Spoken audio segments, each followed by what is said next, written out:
creato. Viva Maria, Maria è sempre viva, e viva Maria e chi la creò.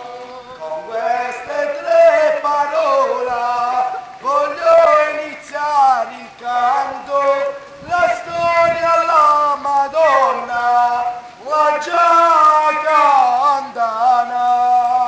E viva Maria, Maria è sempre viva, e viva Maria e chi la creò. La storia alla Madonna, la già cantana.